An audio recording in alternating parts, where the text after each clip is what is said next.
Kristiani dimanapun berada. Pada kesempatan ini bersama saya Pidi Buka dari penyuluh non PNS Agama Kristen. Kita bertemu untuk kita sama-sama belajar firman Tuhan yang akan menguatkan kita, yang akan memampukan kita untuk kita menjalani kehidupan kita. Namun sebelum itu, terlebih dahulu kita berdoa. Mari kita berdoa. Segala pujian, hormat, dan kemuliaan kami kembalikan kepadamu ya Bapa di sorga, Bapa yang kami kenal dalam nama Tuhan kami Yesus Kristus. Pada kesempatan Tuhan kami mengucap syukur dan berterima kasih kepadamu, karena begitu besar kasih dan setiamu dalam kehidupan kami. Kalau kami ada, kalau kami sehat, kalau kami kuat, kalau kami masih bisa hidup, kalau kami masih bisa tersenyum, itu pertanda bahwa Tuhan sayang dengan kami. Itu pertanda bahwa Tuhan cinta dengan kami. Terima kasih buat kasih-Mu yang tidak pernah berakhir dalam kehidupan kami. Terus mengalir, dan kami terus merasakannya dalam kehidupan kami. Terima kasih Bapa di sorga. Terima kasih Tuhan Yesus.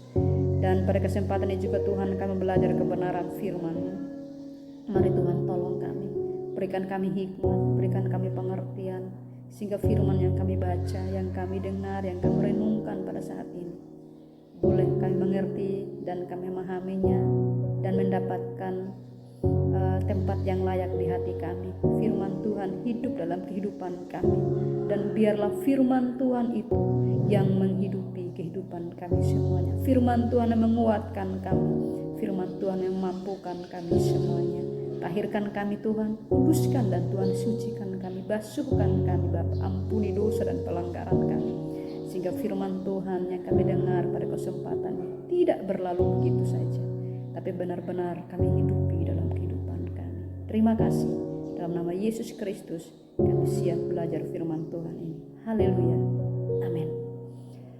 Bapak Ibu dan saudara sekalian dimanapun berada, pada kesempatan ini kita mau belajar sama-sama firman Tuhan yang terambil di dalam Ayub 42 ayatnya yang kedua. Ayub 42 ayatnya yang kedua, dia berkata begini: Aku tahu bahwa engkau sanggup melakukan segala sesuatu dan tidak ada rencanamu yang gagal. Bapak Ibu, ayat ini saya memberikan sebuah tema, rencana Tuhan tidak pernah gagal. Kenapa saya mengatakan bahwa rencana Tuhan tidak pernah gagal? Apa yang Tuhan buat dalam kehidupan kita, apa yang Tuhan rancangkan dalam kehidupan kita, apa yang Tuhan kerjakan dalam kehidupan kita, kita percaya bahwa itu merupakan rencana Tuhan yang indah, dan Tuhan pasti kerjakan di waktu yang terbaik. Bapak Ibu, pada kesempatan ini kita melihat, kita belajar dari kehidupan seorang Ayub. Kita perlu tahu ayat ini tidak muncul begitu saja, tetapi ada yang melatar belakangi kenapa ayat ini bisa muncul. Ayat ini merupakan pengakuan dari seorang Ayub, dari penderitaan, dari masalah yang dia alami. Kita perlu tahu siapakah Ayub itu. Ayub adalah tokoh Alkitab yang paling terkenal. Dia adalah orang yang saleh, dia adalah orang yang jujur, dia adalah orang yang takut akan Tuhan, dan dikatakan juga bahwa dia adalah orang yang menjauhi kejahatan. Kalau kita melihat di sini bahwa Ayub tinggal di tanah Uz, di wilayah yang tidak secara spesifik mungkin disebutkan di sini, tetapi kemungkinan besar berada di kawasan Edom atau Arab bagian utara. Kita melihat di sini secara materi, Ayub adalah orang yang paling kaya pada masa itu. Dia memiliki ternak yang sangat banyak sekali, memiliki pelayan-pelayan juga. Dia memiliki 10 orang anak, 7 orang anak laki-laki dan juga 3 anak perempuan. Dia memiliki istri dan juga sahabat-sahabatnya ada dari Ayub ini. Kita melihat di sini, mungkin kita bertanya bahwa orang kan, Ayub kan dia kan saleh, Ayub kan jujur, Ayub kan takut Tuhan, Ayub kan menjauhi kejahatan. Tapi kok kenapa Tuhan mengizinkan penderitaan itu? Kenapa Tuhan mengizinkan sakit penyakit itu dialami oleh Ayub? Mungkin kita bertanya seperti itu. Dan kita perlu ketahui bahwa tujuan Tuhan mengizinkan hal ini terjadi di kehidupan Ayub bukan karena Tuhan benci kepada Ayub, bukan Tuhan karena tidak sayang kepada Ayub, tetapi tujuan Allah mengizinkan masalah penderitaan ini dialami oleh Ayub itu untuk memurnikan iman Ayub, untuk mendewasakan iman Ayub, untuk menguji kesetiaan Ayub. Seberapa besar sih kesetiaan Ayub terhadap Tuhan? Tapi kita melihat di sini, nyatanya seorang Ayub dia berhasil dari penderitaan yang dia alami, dari masalah yang dia alami. Dia masih mengucap syukur kepada Tuhan. Dia berkata begini, Tuhan yang memberi, Tuhan yang mengambil, terpujilah nama Tuhan. Itu hal yang sangat luar biasa. Dan dia pun juga berkata bahwa aku tahu Engkau sanggup melakukan segala sesuatu dan tidak ada rencanamu yang gagal. Ayat ini merupakan pengakuan dari hati Ayub yang paling mendalam, yang bisa mengatakan bahwa Allah itu punya kuasa yang besar atas kehidupan Ayub. Pada kesempatan ini kita belajar beberapa poin dari firman Tuhan ini yang kita dengarkan pada kesempatan ini. Poin yang pertama yang perlu kita pelajari di saat ini adalah Allah sanggup melakukan segala sesuatu. Dikatakan di sana bahwa Ayub berkata, aku tahu bahwa Engkau sanggup melakukan segala sesuatu. Bapak, Ibu, dan saudara sekalian, kalimat ini merupakan pengakuan atas kemahakuasaan. Kalimat ini merupakan pengakuan Ayub atas kebesaran Tuhan dalam hidupnya dengan apa yang Tuhan sudah kerjakan atas kehidupan Ayub. Tidak ada sesuatu pun yang terlalu sulit bagi Tuhan. Tidak ada sesuatu pun yang terlalu besar bagi Tuhan. Masalah kecil atau besar, kita percaya bahwa Tuhan adalah solusi terbaik dari masalah yang kita alami. Kita melihat di sini bahwa ketika Ayub mengalami penderitaan, sakit penyakit yang disebut sakit kulit, secara manusia dia tidak mampu, secara manusia dia tidak sanggup. Secara manusia mungkin dia bisa menyalahkan Tuhan dan kecewa dengan Tuhan. Tapi kita melihat di sini Tuhan mengizinkan itu. Ayub tidak membuatnya kecewa. Ayub tidak membuatnya menyalahkan Tuhan. Namun dia berkata bahwa aku tahu Engkau sanggup melakukan segala sesuatu. Terus yang kedua yang perlu kita lihat di sini, pun yang kedua adalah rencana Tuhan tidak pernah gagal. Ayub berkata begini, tidak ada rencanamu yang gagal. Allah bukan hanya Maha Kuasa. Allah bukan hanya Maha Besar yang sanggup melakukan perkara-perkara besar, tetapi Dia juga adalah Allah yang berhikmat dan berdaulat atas kehidupan kita sebagai orang percaya, atas segala rencananya yang Tuhan rancangkan dalam kehidupan kita. Rencana Allah tidak selalu mudah dimengerti, tetapi selalu sempurna dalam kehidupan kita yang terus berharap kepadanya. Bahkan kegagalan sekalipun, kesakitan sekalipun, kehilangan sekalipun, dan juga mungkin kita sudah jatuh berkali-kali, kita percaya bahwa lewat semuanya itu Tuhan bisa pakai untuk memurnikan iman kita. Tuhan bisa pakai untuk mendewasakan kita di dalam Tuhan.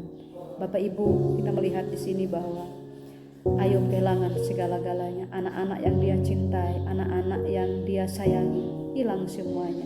Secara manusia dia merasa kehilangan, tetapi dia berkata kepada Tuhan bahwa di balik semuanya ini Tuhan, dari apa yang saya alami, dari masalah yang saya alami, Tuhan pasti sediakan yang terbaik.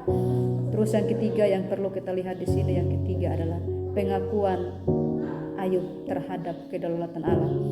Di bagian akhir kitab Ayub, kita melihat ada perubahan besar yang Tuhan lakukan atas kehidupan Ayub, di mana Allah memulihkan kehidupan Ayub yang tadinya kehilangan segala sesuatunya, kehilangan anak-anaknya, ternaknya, dan segala sesuatunya dia hilang.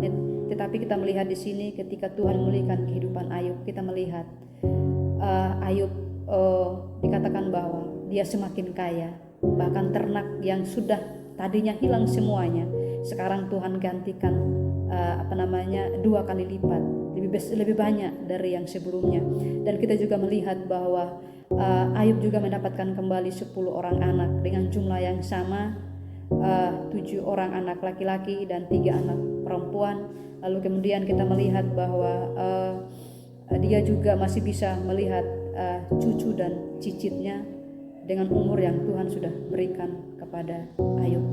Bapak Ibu, saudara-saudara sekalian, mungkin dalam kehidupan kita sedang bergumul dalam pekerjaan, mungkin kita sedang bergumul dengan keluarga, atau mungkin kita sedang bergumul dengan kesehatan, atau mungkin kita sedang bergumul dengan pekerjaan yang sudah bertahun-tahun. Mungkin kita berdoa untuk mendapatkan pekerjaan, atau mungkin kita sudah bertahun-tahun berdoa kepada Tuhan, tapi Tuhan tidak seperti jawaban Tuhan itu tidak kunjung-kunjung tiba.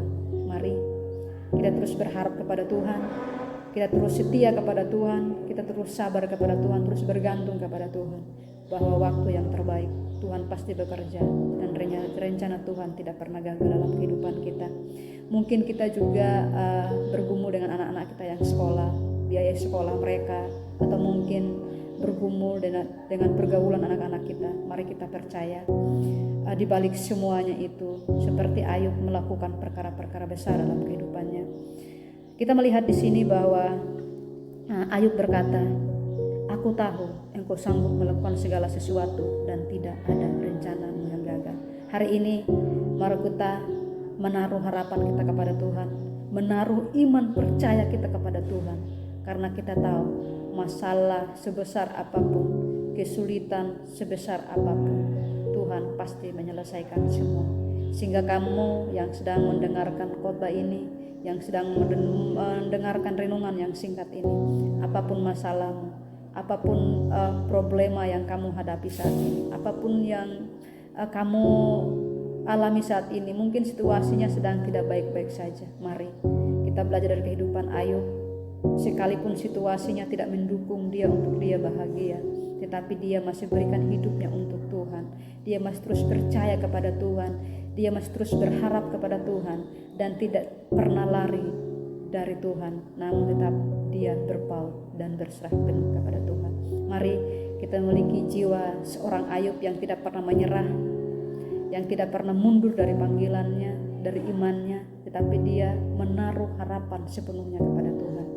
Itu sebabnya siang hari ini saya mengajak kita semuanya untuk kita belajar dari kehidupan Ayub. Apapun tantangan, apapun masalah, kita percaya bahwa rencana Tuhan pasti yang terbaik. Rencana Tuhan tidak pernah gagal, dan Tuhan akan bekerja di waktu yang tepat, dan kita akan menikmati janji-janji Tuhan itu dalam kehidupan kita. Janji Tuhan adalah ya dan amin, dan saya percaya kamu yang sedang mendengarkan renungan ini, kamu adalah salah satunya yang akan menikmati janji Tuhan, dan Tuhan akan menggenapi itu dalam kehidupan kita. Terima kasih buat firman Tuhan pada kesempatan ini.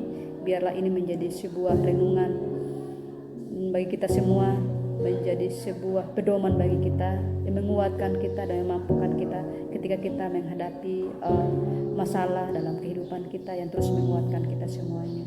Terima kasih. Sebelum kita menutup renungan ini, kita sama-sama berdoa. Kita berdoa. Bapa di sorga, Bapa kami dalam nama Tuhan kami Yesus Kristus, terima kasih buat kesempatan kami sudah mendengarkan kebenaran firman-Mu. Biarlah firman-Nya Tuhan tidak berlalu begitu saja, tapi biarlah menjadi rema bagi kami semuanya. Ajar kami seperti Ayub yang terus bersandar kepada Tuhan. Ajar kami seperti Ayub yang tetap setia kepada Tuhan, apapun kondisinya, apapun situasinya. Kehidupannya ini tidak baik-baik saja, dalam penderitaan, sakit penyakit yang dia alami, namun tetap dia berharap kepada Tuhan, terus beriman, menaruh percayanya kepada Tuhan, bahwa di balik penderitaan yang dia alami ada kebaikan dan rencana yang paling indah yang Tuhan sediakan bagi Ayub, dan Tuhan bekerja di waktu yang tepat. Terima kasih kami belajar dari kehidupan Ayub, dan Tuhan ajar kami seperti Ayub. Ketika kami menghadapi tantangan dan rintangan, ketika kami menghadapi sakit penyakit, masalah hidup, kami tidak mudah menyerah, kami tidak mudah lari dari panggilan Tuhan, tapi bila kami terus berharap kepada Tuhan dan terus memberikan hidup kami sepenuhnya kepada Tuhan, bahwa Tuhan sanggup melakukan perkara-perkara besar dalam kehidupan kami semua. Terima kasih, kehidupan kami Tuhan kami tertaruh dalam tangan kasih-Mu, dalam pergumulan kami masing-masing diberkati Tuhan. Kami percaya kami diberkati oleh Tuhan, kami dikuatkan, kami dimampukan, dan kami dipulihkan oleh Tuhan. Terima kasih, kami kembalikan segala ucapan syukur kami kepada-Mu, dan kami percaya Engkau Allah jaminan hidup kami, Engkau Allah keselamatan kami yang terus menuntun kami dari sekarang dan sampai selama-lamanya. Haleluya. Amin.